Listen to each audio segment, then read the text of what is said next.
خوتي خواتاتي، السلام عليكم. نتمنى تكونوا بخير ويرزقكم ربي التيسير. مرحبا بكم معنا في قصه جديده. بلا ما نطول عليكم غندخلوا مباشره في سرد تفاصيل جريمه اليا. القضيه ديال اليوم وقعت الاحداث ديالها في مدينه الرباط، وبالضبط في حي الرياض. في عام 2003 واحد الشخص مشى عند البوليس، مشى عندهم وبلغهم باللي لقى جثه ديال واحد الراجل مقتول في الفيلا ديالو. البوليس ملي سمعوا القضيه فيها جثه وجريمه قتل مباشره مشاو كيجريو معاه العين المكان باش يتحققوا من هذا البلاغ واش صحيح ولا غير الكذوب. فعلا غير وصلوا للعنوان، دخلوا للفيلا، كيلقاو جثه ديال شخص يكون تقريبا في الخمسينات من عمره. هذا السيد هذا طايح في الارض وكله دمايات. في ديك اللحظه البوليس بقاو واقفين وقبل ما يديروا اي حاجه اتصلوا بالشرطه العلميه باش تلتحق بهم، باش يجيو باش يديروا الخدمه ديالهم. خاصهم يبداو في المعاينه ديال مسرح الجريمه ويمشطوا المكان ويشوفوا واش كاين شي لوقا، داكشي اللي كيتلقى تما كامل يحرزوه. حتى البوليس باش يعرفوا شنو وقع بالضبط مباشره بداو التحقيقات ديالهم. اول واحد سولوه بطبيعه الحال، هادشي اللي كيوقع ديما، اول واحد غيسولوه هو داك الشخص اللي مشى عندهم وبلغهم بهاد الجريمه. هاد السيد كان سميتو العربي وفي عمره 46 عام. قال البوليس باللي كيخدم مده ديال 3 سنين وهو خدام جارديني في الفيلا ديال الضحيه. هاد الضحيه هذا كان كويتي سميتو فارس وفي عمره 56 عام. هاد الجارديني قال البوليس كل نهار حد كنجي الصباح ندير خدمتي وفي العشيه كنمشي بحالاتي، ولكن هاد النهار ملي جيت مع 8 ديال الصباح باش نبدا الخدمه كما موالف كنتفاجئ بالباب ديال الجرده محلول. ما يمكنش ينساو الباب الجرده محلول، وهذا الشيء جاني في شي شكل وجاني غريب. ما مولفش لقى الباب محلول، ما عمري لقيت 3 سنين هذه ما عمري لقيت الباب محلول. واللي زاد دخل لي اكثر واكثر هو فاش بقيت كندق في الباب حتى واحد ما خرج عندي وحتى واحد ما جاوبني. وداك الشيء علاش قررت ندفع الباب ديال الجرده وندخل نشوف شنو واقع لداخل. لهم ملي دخلت كنتفاجئ بالباب ديال الفيلا حتى هو محلول. قال لهم هنا زدت تاكدت باللي كاينه شي حاجه واقعه لداخل، الله يحفظ. قال لهم غير دفعت الباب ديال الفيلا مباشره بان لي فارس طايح في الارض وكان كله دمايات. رجعوا سولوه البوليس واش فارس ساكن غير بوحدو ولا مجوج وعنده وليداته، ولكن العربي قال لهم بلي هذه المده كامله اللي خدم مع فارس كان ساكن غير بوحديته، لا كان مجوج من قبل الله اعلم، لا كان عنده مراه من جهه اخرى الله اعلم. سولوه البوليس وقالوا ليه هذه المده كامله اللي خدمتي فيها عند فارس شكون كان كيجي عنده، شكون كيتردد على هذه الفيلا ديالو؟ حيت ضروري ما يكونوا عنده صحابه، زعما ما كيجي عنده حتى شي واحد، ما كيجي عنده حتى شي واحد صاحبه ولا كيعرفه. قالوا له حنا كنسولوك حيت انت خدام هنا، كنتي خدام عنده واكيد غتكون عارف شكون كيجي عنده وشكون ما كيجيش. جاوبهم العربي وقال لهم فارس ما كانوش كيجيو عنده الناس بزاف، فارس واحد الراجل حدودي، ولكن الوقيته اللي كنكون خدام فيها انا كان كيجي عنده واحد السيد سميتو فؤاد. قال لهم هذا العساس هذا الشيء اللي عارف انا، حيت كيف ما قلت لكم انا كنخدم غير نهار واحد في السيمانه. وإلا بغيتوا تزيدوا تاكدوا اكثر عاد سولوا الخدامه وهي اللي غادا تكون عارفه اكثر مني وتقدر تفيدكم في هذا الشيء، حيت هي كتخدم في الفيلا من الاثنين حتى للسبت وما انا كنخدم غير نهار واحد. من بعد ما خداو البوليس الاقوال ديال العربي وخداو حتى السميه ديال هذه المراه هذه الخدامه اللي كانت عند فارس، في ديك اللحظه كان الطبيب الشرعي والشرطه العلميه وصلوا لعين المكان، وصلوا للفيلا ومباشره بداو في المعاينه ديال الجثه. اول حاجه لاحظوها هو ان الضحيه تلقى 2 ضربات في الراس ديالو، وثاني حاجه هو الباب ديال الفيلا كان مفتوح. هادشي اللي غيخليهم يبداو يقلبوا فيها كامله باش يشوفوا شنو يمكن يكون الدافع ديال الجريمه، واش هو السرقه؟ حيت لا كان شي حاجه مسروقه راه باين الدافع هو السرقه، ولكن الفيلا ما كان باين فيها حتى شي حاجه محيده من بلاصتها، كل شيء عادي، كل شيء باقي في بلايصته، حتى حاجه ما مرونه، حتى حاجه ما طايحه للارض. في ديك اللحظه البوليس عرفوا باللي الدافع ديال الجريمه ماشي السرقه، خصوصا ملي لقاو مبلغ ديال 150 ألف درهم، 15 مليون في بيت النعاس ديال الضحيه. حاجه اخرى عرفها الطبيب الشرعي هو فارس راه تقتل في نفس النهار اللي لقاو فيه الجثه ديالو. المهم بالنسبه للناس اللي كتسول على الطريقه اللي كيعرف بها الطبيب الشرعي الوقت التقريبي للوفاه في مسرح الجريمه، راه كاين بزاف ديال الطرق، منها اللون ديال الجثه، منها درجه الحراره ديالها. بخصوص اللون ديال الجثه، من مور ما كيتوفى الانسان التدفق ديال الدم من القلب كيوقف الاكسجين، يعني ما كيبقاش يتنفس، وملي كدوز 6 سوايع كيبدا الدم اللي كاين في الجثه كيستجب للجاذبيه. مثلا كان طايح على الجنب الدم كيرجع في الجنب ديالو، كان طايح على ظهره كيرجع للظهر ديالو. اغلبيه ديال الدم كيتجمع في الكرش الا كان طايح على الكرش ديالو. وثاني حاجه ملي كدوز 48 ساعه الوفاه ديال السيد، الجثه ديالو كيبدا يتبدل اللون ديالها، كتولي تمشي للزروقيه، حيت البكتيريا كتولي كتكاثر فوق الجلد، وهذا الشيء اللي كيخلي اللون ديالها كيتبدل وكيولي كيمشي للزروقيه. وهذا الشيء كامل اللي قلت ما كانش في الجثه ديال فارس، يعني الضحيه مازال ما داش حتى 6 سوايع على القتل ديالو. حاجه اخرى لاحظوها البوليس هو ان العنق والوجه ديال فارس كان كله مقبوش، كله يعني كان كيقاوم شي حاجه. هذا الشيء اللي خلى البوليس يعطيو احتمال باللي فارس يقدر يكون قبل ما يموت دابز مع شي واحد وهو اللي ضربه حتى مات. ولكن السؤال اللي كان خاص يلقاو له الجواب هو اشكون هاد خينا اللي قتلو، وشنو الدافع اللي خلاه يرتكب هذه الجريمه مادام فلوس هي عنده 15 مليون وما قربهاش. المهم من بعد ما رفعوا البوليس كاع البصمات اللي كاينه في مسرح الجريمه، خداو كاع الصور من جميع الجهات ديال الجثه، مباشره غيصيفطوا الجثه للطبيب الشرعي باش يعرفوا عليها تفاصيل اكثر واكثر.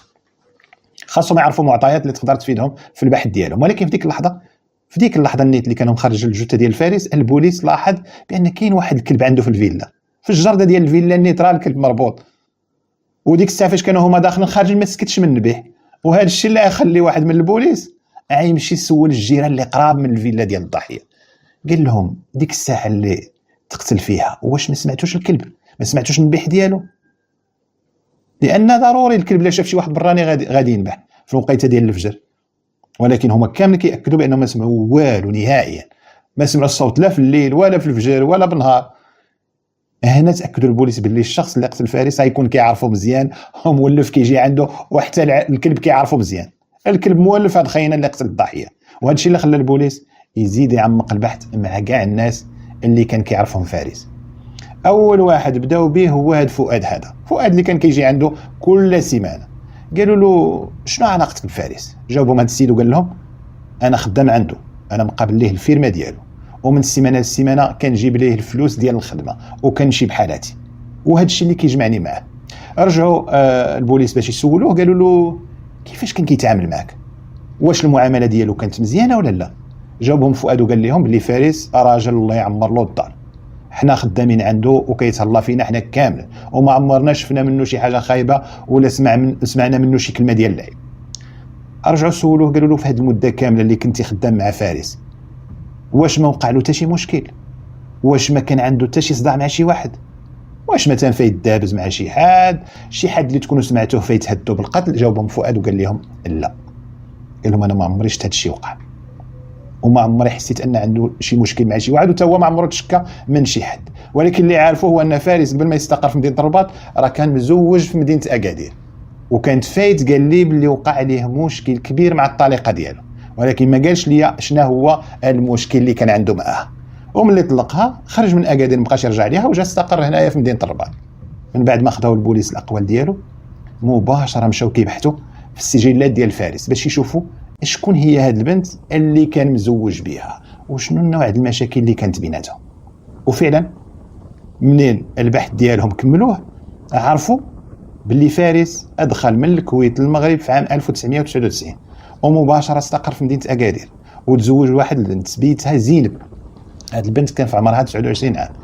البوليس غير عرفوا هاد المعلومات مباشره علموا الشرطه ديال مدينه اكادير. علاش؟ باش يديروا البحث ديالهم والتحريات ويحقوا مع هاد زينب هادي ويشوفوا واش فعلا عندها شي دخل في هاد الجريمه هادي ولا لا. ربما يكون انتقمت منه بشي حاجه. حتى البوليس ديال مدينه اكادير مباشره تفاعلوا مع هذا البلاغ واستدعاو زينب باش يحقوا معها. وداك الشيء اللي كان مشات زينب للكوميساريه وبداو البوليس كيحقوا معها. قالوا لها شنو علاقتك بفارس؟ جاوبتهم زينب وقالت لهم باللي هي وفارس كانوا مزوجين هذه 3 سنين. قالت لهم علاش استدعيتوني؟ ياك لا باش شنو واقع؟ ولكن البوليس ما غادي يقولوا لها والو، ما يعطيوها حتى شي معلومه حتى تجاوبهم على الاسئله ديالهم. بدات كتجاوبهم على كاع الاسئله اللي كيسولوها. قالوا لها شنو السبب اللي خلاك تفارقي معاه مع هاد فارس هذا؟ علاش طلقتي انت وياه؟ هنا زينب قالت لهم واحد المعلومه اللي غادي تفيدهم بزاف في البحث ديالهم. قالت لهم بلي فارس مبلي بالشراب، والمشكل الكبير هو فاش كيشرب كيولي عنيف بزاف. قالت لهم لدرجه فين ما كيضربها بسكره كيجي كيبدا يسلخ فيا وعنده شي ضرب خايب. وكان هذا هو السبب الوحيد اللي خلاني نتفارق معاه، ما هو كان سخي وكريم وما كيتعبش. هذا هو المشكل اللي كان عنده. رجعوا البوليس سولوها، قالوا لها النهار اللي وقعت فيه الجريمه انت فين كنتي بالضبط؟ ضروري ما يسولوا على حجه الغياب. جاوبتهم زينب وقالت لهم ذاك النهار ما مشيت حتى شي بلاصه، ذاك النهار جلستو غير في داري. وخا سمعوا البوليس الاقوال ديالها في الاول ما تاقوش بها. داك الشيء علاش غادي يزيدوا يضغطوا عليها اكثر واكثر باش يشوفوا واش بصح زينب كتقول لهم الحقيقه وكتصارحهم بداك الشيء اللي كاين ولا غير طالقاها عليها. ولكن ملي حقوا معها مزيان اتاكدوا باللي زينب ما عندها حتى شي علاقه بهذه الجريمه، وفعلا عندها حجه الغياب، يعني بعيده كل بعد على مدينه الرباط. هنا غادي يقولوا لها البوليس راه لقينا فارس مقتول في الفيلا ديالو. ولكن اللي جاهم غريب هي زينب كانت ردة الفعل ديالها عاديه بارده، ما تسوقتش ليه نهائيا، يموت ولا يجلس. هادشي اللي خلى البوليس يقولوا لها علاش ملي قلنا لك السيد مات مقتول ما بقاش فيك كاع وانت كنتي مده وانت مجوجه به. هنا غادي تقول لهم زينب انا هادشي اصلا ما فاجئنيش، انا هادشي كنت موقعه، الطريق اللي كان غادي فيها ما عداش للخير نهائيا، وكانت باينه غادي يموت سوا اليوم سوا غدا، كانت باينه حياته عاد سالي بشي كارثه. من بعد ما خداو الاقوال ديالها مباشره علموا البوليس اللي في مدينه الرباط باش يكملوا البحث ديالهم، يعني عطاوهم الخلاصات اللي خرجوا بها مع زينب ويكملوا هما البحث ديالهم. هنا غادي يستدعيو حتى المراه اللي كانت خدامه في الفيلا ديال فارس. علاش؟ باش يحقوا معها. المراه اللي كانت خدامه عنده كان سميتها زهره، عمرها 53 عام، ولكن حتى زهره ما قالت لهم حتى شي حاجه جديده من غير واحد المعلومه اللي ما كانوش عارفينها. قالت لهم باللي فارس كان مصاحب مع واحد الاستاذ جامعي، هذا الاستاذ سميتو محمد وكيسكن قريب من الفيلا ديال فارس. قالت لهم باللي هذا الاستاذ راه مره كيجي عنده وكيسهر هو وياه وكيجلسوا وكيشربوا. البوليس من بعد ما خداو الاقوال ديالها طلقوها باش تمشي في حالها، ولكن عيتبعوا هذا البيس اللي قالت لهم. المهم قالت لهم باللي هذا الاستاذ مره كيجي عنده وكيسهر هو وياه. البوليس ملي خداو هذه الاقوال بطبيعه الحال راه يمشيو يقلبوا على هذا الخينا هذا فين ما كان. ملي طلقوها مباشره مشاو كيقلبوا عليه، وفي ديك الوقيته كان خرج التقرير ديال الطبيب الشرعي ومكتوب فيه باللي فارس تقتل مع 6:30 ديال الصباح وكان مضروب 2 ضربات في راسه، ولكن الضربه الثانيه هي اللي كانت قاتله وهي اللي سبت في الوفاه ديالو. وحتى التقرير ديال البصمات اكد باللي الفيلا كان فيها غير البصمات ديال فارس ديال مولاها مول الفيلا، وكان فيها البصمات ديال محمد وزهره اللي كانوا خدامين عنده. التقرير كان مكتوب فيه التقرير ديال الطبيب الشرعي باللي الضفار ديال فارس كان فيهم الاثار ديال لا دي ان، يعني قبل ما يموت كان كيدافع على راسه. ولكن اللي كان غريب هو الدم ديال فارس كان فيه واحد الماده اللي سميتها السيلدينافيل. هذه الماده هذه حنا كنعرفوها بسميه الفياغرا، كتكون موجوده في واحد العقار سميتو الفياغرا. ملي عرفوا البوليس هذه المعلومه هذه تاكدوا باللي ديك الليله فارس ما كانش بوحدو في الفيلا، يعني في ديك الليله كان سهران مع شي بنت اما الصديقه ديالو ولا شي وحده من بنات الليل. ديك الساعه غادي يمشيو يستجوبوا محمد اللي كان كيجي يسهر معاه باش يشوفوا واش كيعرف هذه البنت اللي كتجي عند فارس ولا لا. وداك الشيء اللي وقع ملي استدعاو محمد وبداو معاه التحقيق سولوه شنو علاقتك بفارس. قال لهم انا محمد انا داك النهار ما شفتوش بالضبط، نهار الحد انا كنكون مشغول غير مع ولادي كنخرجهم. في ديك اللحظه واحد من البوليس قال ليه انت وفارس مده طويله وانتم مصاحبين، واش فايت وقع بيناتكم شي مشكل ولا ما عمر وقع بيناتكم حتى حاجه؟ محمد غير سمع هاد الهضره بان عليه التوتر والخوف بزاف. قال لهم بالعكس ما عمر وقع بيناتنا شي مشكل، انا وفارس كنا بحال الخوت، ولدابا رانا ما قدرش نستوعب ولا نتقبل باللي فارس مسكين تقتل. من بعد ما خداو الاقوال ديالو طلقوه يمشي في حاله، ولكن البوليس حسوا باللي محمد خايف ومخبي عليهم شي حاجه، حيت في الفتره اللي كانوا كياخذوا الاقوال ديالو كان باين عليه التوتر بزاف. الحركات ديالو كان كتبان بانه مخبي شي حاجه خايبه. السيد كان غير كيترعدو يديه وتا الصوت ديالو النبره ديالو كترعد. داك الشيء علاش غيحطوه في دائره الشك.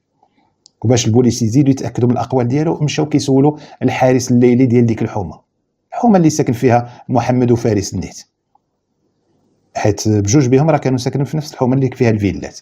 سولوا على النهار اللي وقعت فيه الجريمه، جابوا داك العساس بداو كيسولوه، قالوا له النهار اللي وقعت الجريمه واش محمد جا عند فارس ولا لا؟ جاوبهم العساس وقال لهم في ديك الليله اللي كان خدام فيها قال لهم ما بانش لي محمد نهائيا دخل عند فارس. هنا غادي يسولوه البوليس واحد السؤال اللي كان مهم بزاف، قالوا له معايش انت بالضبط كتمشي بحالك؟ جاوبهم العساس وقال لهم من نهار بديت الخدمه يوميا كنسالي خدمتي وكنمشي بحالي مع 6 ديال الصباح. انا كنعس الليل 6 ديال الصباح كيفجر الحال صافي كنمشي بحالي. عرفوا البوليس باللي الشخص اللي قتل فارس كان عارف باللي العساس كيمشي بحاله مع 6 ديال الصباح، وداك الشيء علاش هو جا ونفذ الجريمه ديالو بالضبط مع 6:30، يعني نص ساعه قبل ما يمشي من مور ما مشى العساس. وهذا الشيء اللي خلاهم يزيدوا يتاكدوا باللي الشخص اللي قتل الضحيه غيكون قريب ليه بزاف، كيعرفوا مزيان، وعطاو الاحتمال باللي ممكن يكون دافع الجريمه هو تصفيه الحسابات، لانهم لقاو بان كل شيء عنده مازال في الدار. رجعوا سولوا العساس مره اخرى، قالوا له في هذه المده كامله اللي خدمتي فيها انت هنا واش فايت حضرتي على شي مشكل وقع ما بين فارس ومحمد؟ هاد الصحاب هادو ما وقع بيناتهم تصدع.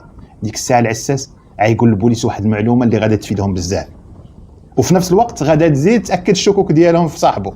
قال لهم الشهر اللي فات تقريبا مع 3 ديال الليل راك سمعت صداع كبير وقع ما بين فارس ومحمد، لدرجه فارس بقى كيهدد محمد وكيقول له شوف راه الا ما رديتيش ليا فلوسي غادي نقتلك غادي نقتلك.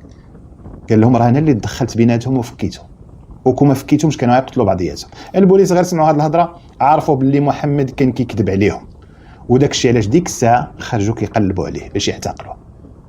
علاش خاصهم يجيبوه باش يزيدوا يعمقوا معاه البحث اكثر واكثر في هذه القضيه هذه، انه هو كذب عليهم، قال لهم علاقتي مزيانه مع السيد. ديك اللحظه اللي شاف فيها محمد البوليس جاو عنده، اللون د وجهه تبدل، ازرق السيد ما فهم والو، غير ركبوه في سطافي الطريق كله وهو كيسولهم علاش غادي نبين لكم الكوميساري، اش درت انا كذا هذا، ياك اللي قلت لكم على الحقيقه انا كذا انا هادي انا هادي. المهم البوليس ما بغاو يقولوا له حتى شي حاجه، ما بغاو يعطيوه حتى معلومه، ما عطاوش راس الخيط. الحاجه الوحيده اللي كانوا كيقولوا ليه حتى الكوميساري غادي تعرف كل شيء، هنينا دابا سكتنا. ملي وصلوا مباشره داو لغرفه التحقيق، خلاوه كيتسنى تما تيطيب على خاطره، خلاوه اكثر من 3 سوايع عاد غيبداو يحقوا معاه. وهاد الحيله كيديروها البوليس في اي بلاصه، في ديك الفتره اللي كيخليوه تما يتسنى كيكون كيبني ويريب، المجرم كيكون كيبني ويهدم، لان كتكون كيتسنى البوليس يحقوا معاه الاعصاب ديالو كتنهار كيفشل، وهذا الشيء اللي كيخلي المشتبه به دغيا يعترف الا كان فعلا داير شي حاجه. المهم من بعد ما خلاو هذه المده كامله البوليس مباشره يوجهوا ليه تهمه القتل. قالوا له علاش قتلتي فارس؟ محمد غير سمع هاد الهضره ضربوا الضوء، ما عرف باش تبلى، وبقى واحد المده كبيره وهو مصدوم. في الاخر جاوب البوليس وقال لهم علاش نقتلو؟ انا ما يمكنليش نقتل لا فارس ولا غيره. البوليس قالوا له ملي انت ما قتلتيش علاش ملي سولناك واش واقع بيناتكم شي صداع ولا شي مشكل كذبتي علينا؟ حنا بطريقتنا راه عرفنا بان انت وفارس فايت وقع بيناتكم مشكل كبير على الفلوس، لدرجه فارس هدك بالقتل، وداك الشيء علاش ربما تغديتي به قبل ما يتعشى بك. واش كاين هذا الشيء ولا ما كاينش؟ هنا محمد ما بقى قدامه حتى شي حل اخر من غير يقول لهم الصراحه. قال لهم انا بصح كذبت عليكم في هذه القضيه هذه، ولكن ماشي حيت انا ارتكبت الجريمه انا اللي قتلته، انا كذبت غير خفت لا تلصق فيا هذه التهمه هذه. هذه الجريمه انا اصلا ما دايرهاش وما عندي حتى علاقه بها وما عارف عليها والو. محمد قال للبوليس بصح انا تسلفت فلوس وسلفت فلوس كثيره من عند فارس، ولكن ما عمرني فكرت انني نصب عليه ولا ندير ليه رزقه. انا غير تعسرت شويه وتزيرت وما قديتش نرد له في الوقت اللي داير معاه، وناض بيناتنا صداع كثير. وبالضبط 20 يوم قبل من هذه الوقيته اللي مات فيها رانا رديت له فلوسه كامله وطلبت منه السماحه، وحتى انا ما تيقتونيش راه عندي التوصيل باش فيرسيت ليه الفلوس في الحساب ديالو.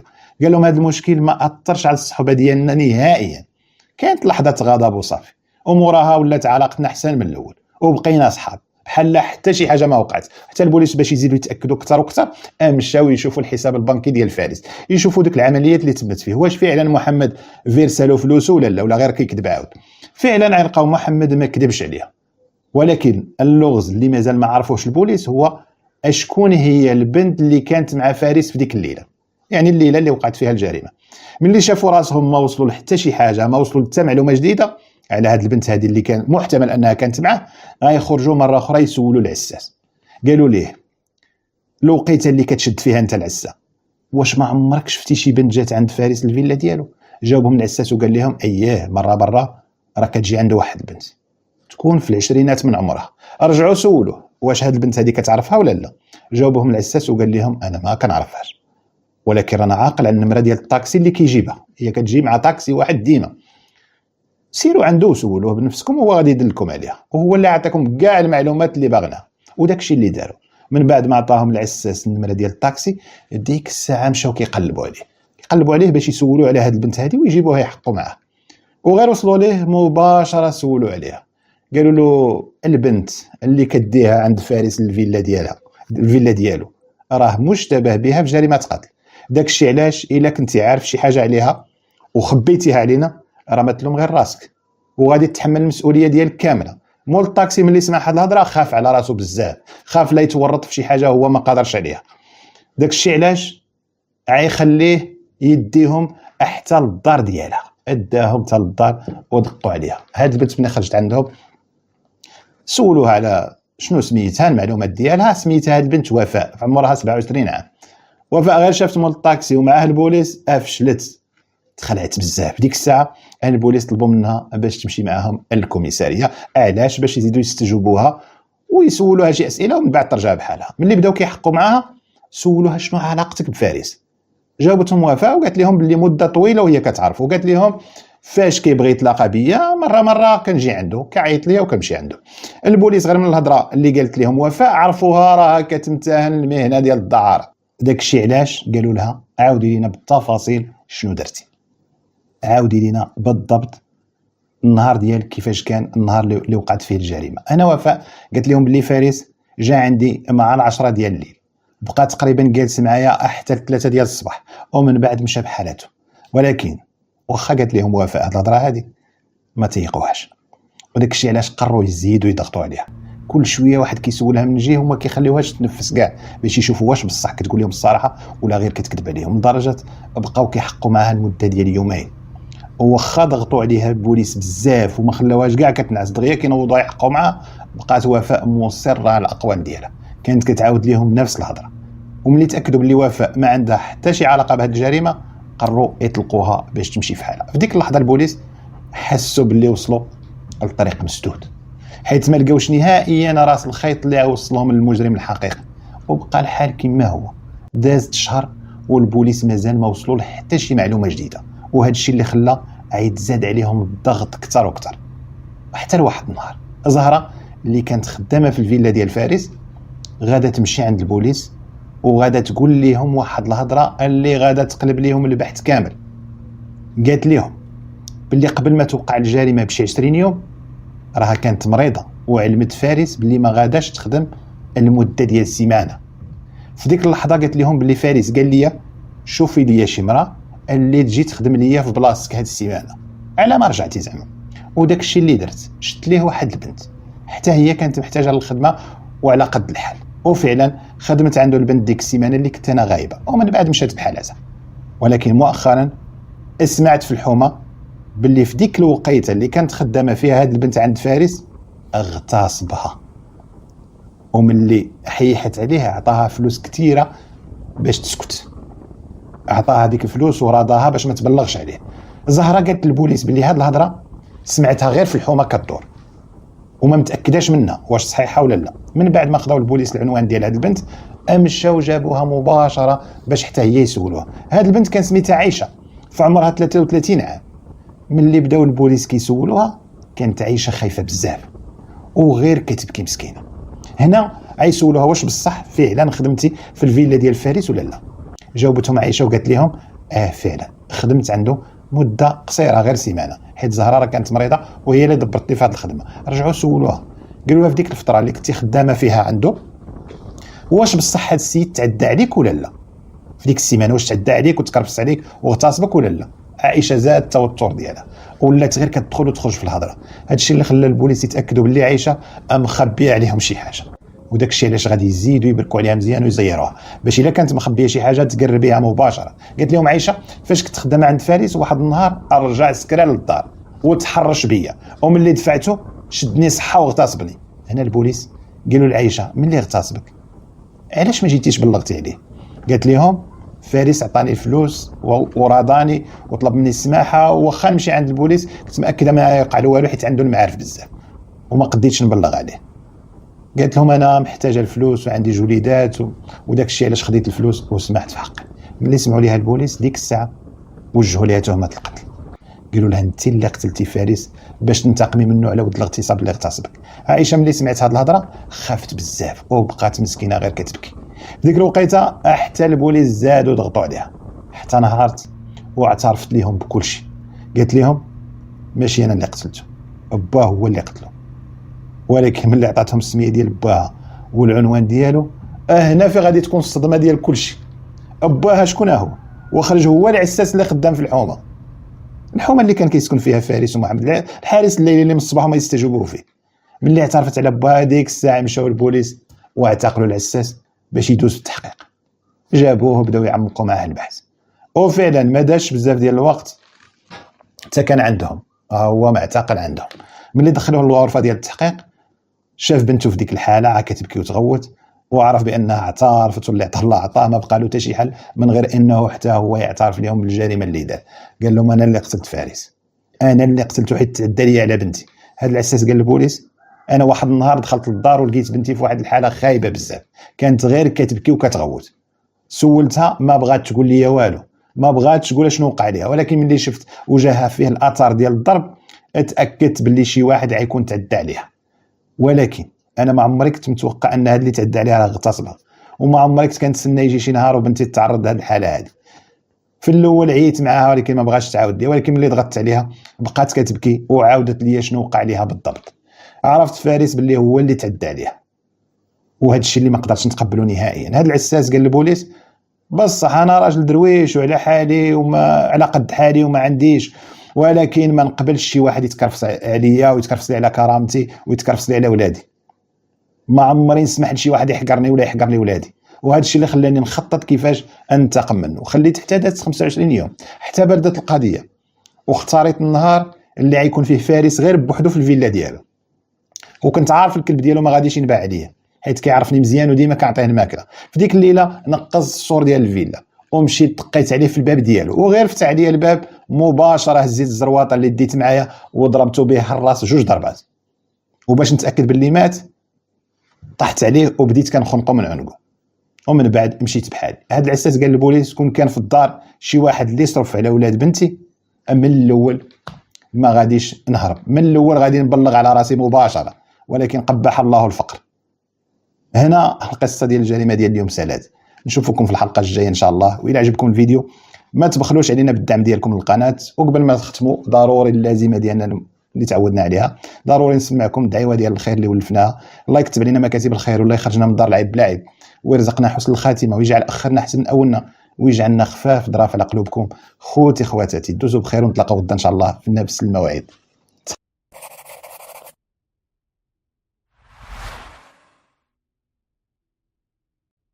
خوتي خواتاتي السلام عليكم، نتمنى تكونوا بخير ويرزقكم ربي التيسير. مرحبا بكم معنا في قصه جديده. بلا ما نطول عليكم ندخلوا مباشره بحال ديما في سرد تفاصيل جريمه اليوم.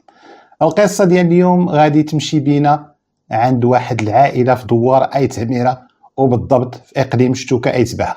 في عام 2006 كاينه واحد العائله اللي كتكون من 5 ديال الافراد، اب وام 2 ديال الاولاد وبنت وحده. كانت البنت هي الكبيره في خوتها وسميتها رقيه، في عمرها 10 سنين. خوها اللي صغر منها سميتو عزيز في عمره 8 سنين. الولد الصغير سميتو صلاح وفي عمره 5 سنين. هاد العائله كانت الظروف ديالها